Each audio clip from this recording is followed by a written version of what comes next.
कथम ज्ञानम अवाप्नोति कथम मुक्तिर्भविष्यति वैराग्यं च कथम प्राप्तम यतत् ब्रूहि मम प्रभु। हे प्रभु, हेर्नुहोस् है, 70 वर्षको यो बुढोले, यो शारीरिक रूपमा बुढो देखिने मान्छेले 12 वर्षको केटो देखिने मान्छेसँग हात जोडेर अनुनय विनय गरिरहेका छन्। हे प्रभु, हे भगवान, कि मलाई 3वटा कुरा बताइदिनु पर्यो। कथम ज्ञानम वाप्नोति, कथम मुक्तिर्भविष्यति, ज्ञान कसरी प्राप्त हुन्छ। अर्को शब्दमा मेरो साइकोलोजिकल एज कसरी बढाउन सकिन्छ। कथम ज्ञानम वाप्नोति कथम मुक्तिर्भविष्यति। यो मुक्ति भनेको सम्पूर्ण दुःख दर्द पीडा भूत भविष्य सारा कुराबाट म कसरी मुक्त हुन सक्छु। कथम मुक्तिर्भविष्यति। र यो ज्ञान र वैराग्यको, ज्ञान र मुक्तिको पूर्वाधार के हो त भने, ज्ञान र मुक्तिको पूर्वाधार के हो त भने, ज्ञान र मुक्तिको पूर्वाधार हो वैराग्य। वैराग्य भनेको नन अट्याचमेन्ट। यो 3वटा कुरा मात्रै जीवनमा महत्त्वपूर्ण हुन्छ। दाल भात तरकारी घाँस बाँस कपास सयबास यो सामान्य अवस्था हो। यो पशुहरूको र मान्छेको उस्तै हुन्छ। त्यो पशुलाई पनि घाँस चाहिन्छ, पशुलाई पनि बाँस चाहिन्छ हो। कपास त उनीहरूको चाहिँ त्यो जन्मजातै चाहिँ फुवा भएको ज्याकेट लिएरै जन्म लिन्छन्। त्यसकारण घाँस बाँस कपास र सहबास यो 4वटा कुरा बेसिक निड, त्यो पशुहरूको निड हो। र त्यो पशुहरूको निड हामी पनि पशुबाट विकास भएको कारणले गर्दा हाम्रो निड पनि त्यही हो, घाँस बाँस कपास र सहबास। तर पशुको कहानी घाँस बाँस कपास र सहबास प्राप्तपछि सकिन्छ। याद राख्नुहोस्, पशुको कहानी घाँस बाँस कपास र सहबास पाएपछि सकिन्छ। मान्छेको कहानी त्यो पाइसकेपछि बल्ल सुरु हुन्छ। याद राख्नुहोस्, पशुको कहानी घाँस बाँस कपास र सहबास पाएपछि समाप्त हुन्छ। मान्छेको हकमा घाँस बाँस कपास सहबास पाइसकेपछि बल्ल जिन्दगी सुरु हुन्छ, समाप्त होइन, धन्य हुँदैन। त्यसकारण तपाईले हामीले एकचोटि बुझ्नुस् त, स्कुलमा पढ्यौं, जागिर खायौं, बिहे गरेर सन्तान जन्मायौं, अब जिन्दगी धन्य भएन, अब जिन्दगीको पीडा बल्ल सुरु हुन्छ।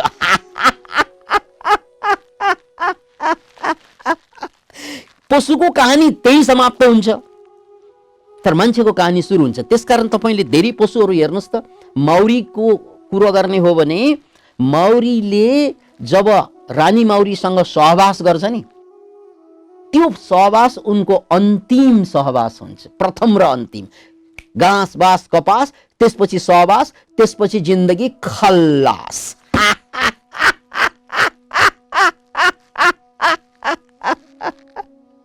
त्यस्तै ब्ल्याक विडो भन्ने माकुरा, प्रेयर मेन्टिस जसलाई हामीले लाटो किरा भन्छौं, उनीहरूको सहवासपछि लाइफ एन्ड हुन्छ। खास गरी भालेको सहवासपछि जिन्दगी खल्लास हुन्छ, किनकि त्यहाँभन्दा माथि जिन्दगी नै छैन। घाँस बाँस कपास सहवास, त्यसपछि जिन्दगी खल्लास। त्यो कसको त्यो पशुको। अनि त्यसपछि उनीहरू अर्को योनिमा जन्म लिएलान्, सक्यो कहानी। तर मान्छेको के हुन्छ, घाँस बाँस कपास र सहवास भनेको बिहेपछि हामी सहवासमा जान्छौं र त्यसपछि जिन्दगी झन् गाह्रो झन्, अनि मेन्टल एज हाम्रो झन् घट्दै जान्छ, अनि बायोलोजिकल एज हाम्रो चाहिँ घटाउनु पर्ने बढ्दै जान्छ, झन्झन बुढो हुँदै जान्छ। त्यसकारण भनिन्छ बिहेको भोलिपल्ट नै मान्छेको आयु 7 वर्ष बुढो हुन्छ रे के। त्यहाँबाट जिन्दगीको दर्द सुरु हुन्छ, जिन्दगीको असली चुनौती सुरु हुन्छ, जिन्दगीको असली पीडा सुरु हुन्छ। आमा बाबाले हत्तन पत्त छोराछोरीलाई बिहे किन गरिदिएको त भन्नाले हामी मात्रै कति दुःख पाउनु बाबु। तिमीहरू फुरुङ्ग भएर हिँडिरहेका छौ, उडिरहेका छौ, या हाम्रो पेटमा लात हानेर चाहिँ मस्ती मनाइरहेका छौ, त्यो सहन सक्दैन बेगर। अनि हामी जस्तै दुखी हौ।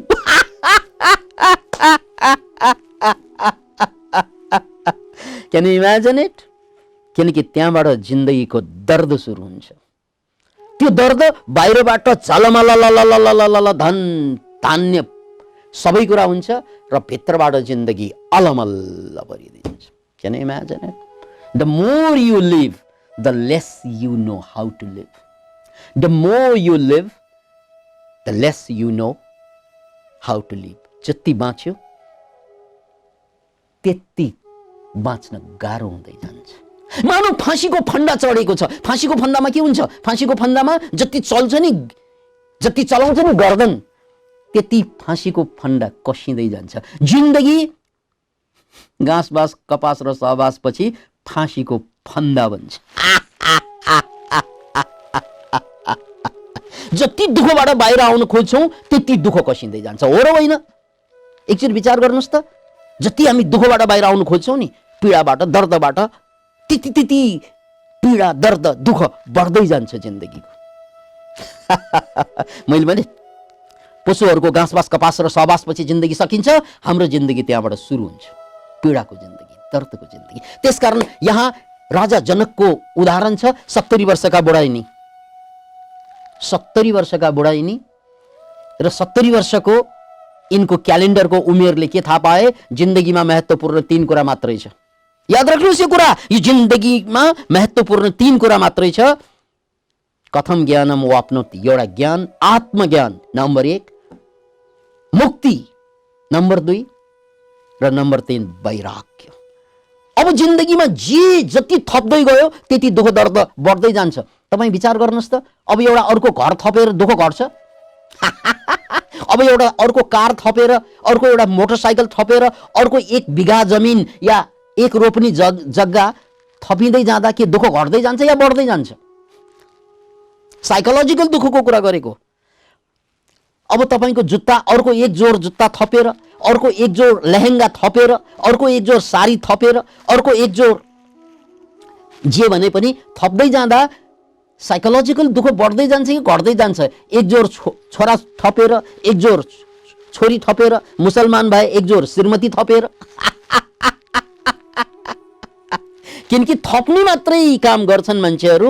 यो थप्दै जाँदा जिन्दगी गाह्रो हुन्छ, साह्रो हुन्छ साइकोलोजिकल्ली। यो कुरा त राजा जनकले राजै भएको कारणले उनले थप्नुसम्म सबै कुरा थपिसकेका छन् र अन्ततः उनीले के बुझिसके कि जिन्दगीमा अब महत्त्वपूर्ण कुरा 3 कुरा मात्रै बाँकी छ, जसको अभावमा जिन्दगी अहिले पनि जिन्दगी भएको छैन।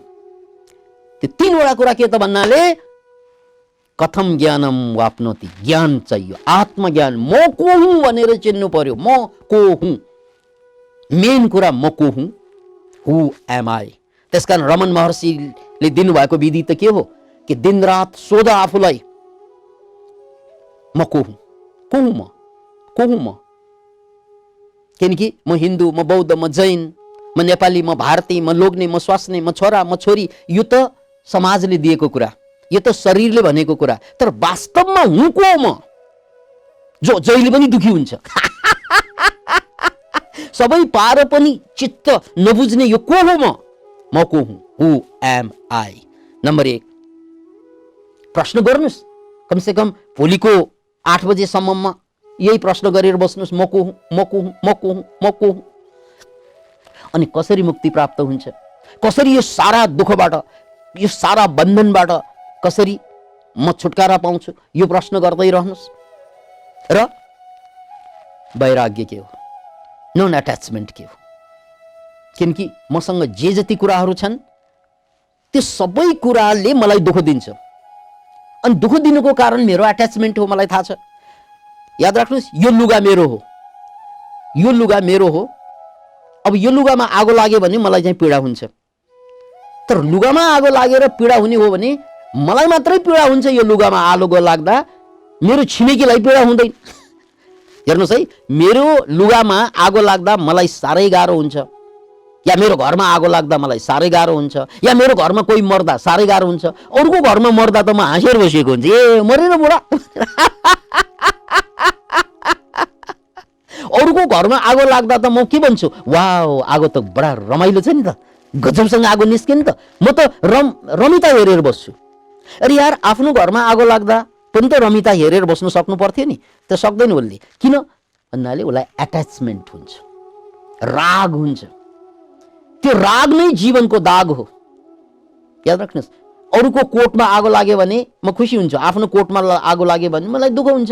किन भन्नाले कोटमा आगो लागेर, सम्पत्तिमा आगो लागेर दुखी हुने होइन, दुखी मेरो एट्याचमेन्टको कारणले गर्दा, मेरो त्यसप्रतिको रागको कारणले गर्दा। त्यसकारण म बिना राग बाँच्न सक्छु, या सारा संसारमा यसरी बाँचौँ कि मेरो कुनै रागै छैन। त्यसैले चाहिँ हिन्दू परिपाटीमा अहिले दुर्गा पूजा हुन्छ। दुर्गा पूजामा के गरिन्छ, शानदारको दुर्गाको मूर्ति बनाउँछ, खास गरी भारतमा। गणेश पूजामा पनि त्यही गरिन्छ, गजबको मूर्ति बनाउँछ, अनि धुमधामसँग नाच्छ, पूजा गर्छ, घोप्टो पर्छ, पाठ गर्छ, आँसु बहाउँछ, प्रार्थना गर्छ, सबै मानो त्यो मूर्ति नै सबै जस्तो। अनि जब पूजा पाठको 4-5 दिनको अथवा 2 दिनको 3 दिनको कार्यक्रम सकिन्छ, त्यसलाई लगेर पानीमा फुट्ट फालिदिन्छ। That is the non attachment. तेन त्यक्तेन भुञ्जी था, त्याग पूर्वक भोग गर। यार, बाँच्ने तरिका यो। कसरी बाँच्ने? त्याग पूर्वक भोग। भोगै गर्ने हो। यो भोगकै लागि आँखा बनाएको, भोगकै लागि नाक बनाएको, भोगकै लागि कान बनाएको, भोगकै लागि छाला बनाएको हो। तर त्यो भोगको स्वरूप के हुनु पर्यो? के हुनु पर्यो? के हुनु पर्यो? त्याग। द्याट इज वैराग भनेको। त्यो वैराग भनेको फुट्ट फाल्नु भनेको होइन क्या। यानी भएर पनि नभएसरी होस्, मसँग भएका कुरा नभए बराबर होस्। भोग भइरहेको छ तर मानसिक रूपमा कुनै पनि एट्याच छैन। यही 3वटा कुरा जिन्दगीमा सिक्न बाँकी छ। याद राख्नुहोस्, बुढाले 70 वर्षको उमेरमा पत्ता लगाए कि अझै पनि प्राप्त गर्ने चिज त 3वटा कुरा हो। के 3वटा कुरा? ज्ञान, वैराग र मुक्ति। बस। कथम ज्ञानम वाप्नोति कथम मुक्तिर्भविष्यति, वैराग्यम च कथम प्राप्तम यतद् ब्रूहि मम प्रभो। अतः मित्रहरू, यो 3वटा कुरा मान्छेको जीवनको सार हो, नत्र जीवन त असार हो। यो 3वटा कुरा मात्रै।